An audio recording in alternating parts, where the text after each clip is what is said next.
Growing up in Revelstoke, I'm here today to talk about mental health.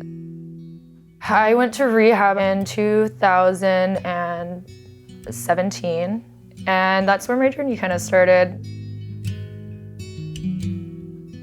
There was just a lot of trauma based around when I was younger. People weren't kind. When I was being bullied, I felt like I didn't belong, that I wasn't worth anything. I was 8 years old, and I looked down from the Yellow Silhouette Bridge, and I looked down at the river, and I thought if I jumped, would anyone miss me? I did really isolate myself. I felt like I was all alone. My dad, Jack, mental health, it was something to him, but it was also I got mainly that toughen up message from him, which is why I'm so thankful that we're so much more open about mental health and getting rid of that stigma now. It needs to be talked about, otherwise people don't get that help. My dad moved here when my grandpa was working on the dam. So he had been here since he was 11, ended up working for CP Rail before he had even hit the age of 17. And my mom, Kamla, she's been a nurse in town for nearly 35 years. She moved here when she was just 20 from Kamloops. It was definitely, I think, a challenge for my mom at that time to be an East Indian woman from the city. It's the most beautiful love story, if you ask me. My dad always told me, he goes, well, I had friends who made some crude remarks towards her, and he vowed to never hang out with those friends again. He wanted to get rid of all those people because he just loved her.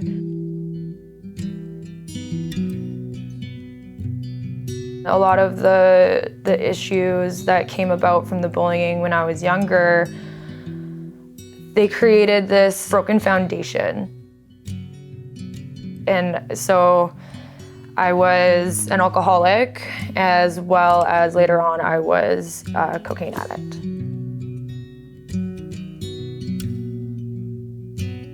When alcohol and addiction are involved, there's a lot more dangerous behaviors. I felt ashamed and angry because something was obviously wrong with me, not the people who were hurting me.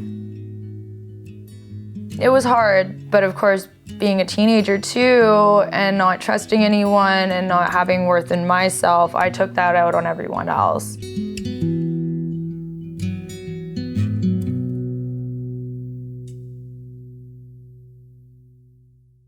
I had been living in Calgary when my dad got sick.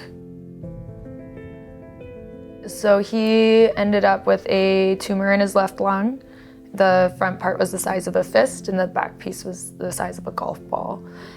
This came out of nowhere. It was hard for all of us. He got taken to hospital, and within that month, he just declined, where he passed peacefully on Canada Day.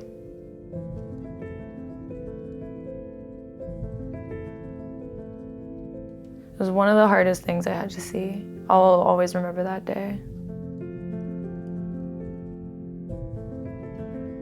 I had no coping skills. It was hard because this person is your hero. Your father is supposed to be there forever. You know, he's supposed to walk you down the aisle. He's supposed to meet your grandchildren and teach them the same lessons that he taught you. I was broken, and it's, you know, a piece of me is still definitely gone, but it's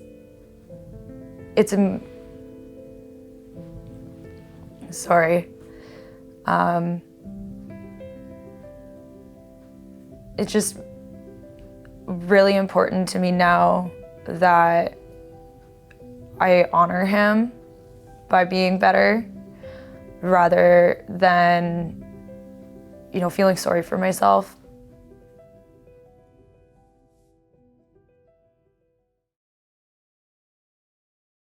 When I really dug deep and decided that I really want to change my life, I knew other additional steps had to be taken because there's something that I'm not getting. I know what to do, I'm not doing it. I just need to get it together in here. And so I did go to therapy, and I've been going for over a year now, and the difference is phenomenal.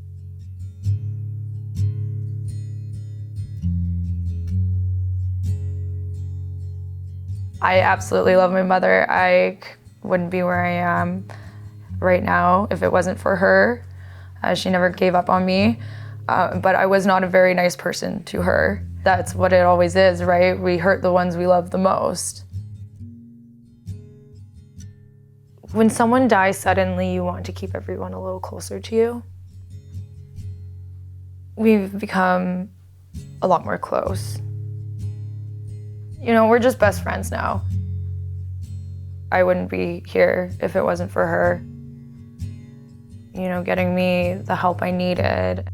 I think she's the best. She's my best friend, and I couldn't have wanted a different mother.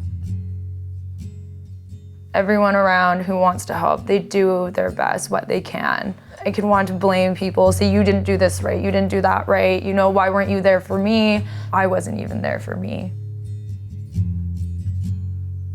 Life is an experience, right? We just have to make the best of it. You want to love every moment. You want to be excited for the little things. And I think it's making decisions out of love rather than making them out of fear. Hiking and going for a walk is a great outlet, and I have it all around me too. So I know I could just step out my front door and I can walk and I can find that beauty and that peace in nature. Above my house there's a forest and there's some walking trails, and my dad used to take us up and he called it the quiet forest. You want to, when you're there, you just want to pay attention to all of the sounds and surroundings around you. It just makes me so happy. I feel this presence. It's almost a feeling of magic. I just feel very calm and peaceful. When I feel that, that's when I know that he's there with me in my heart as well.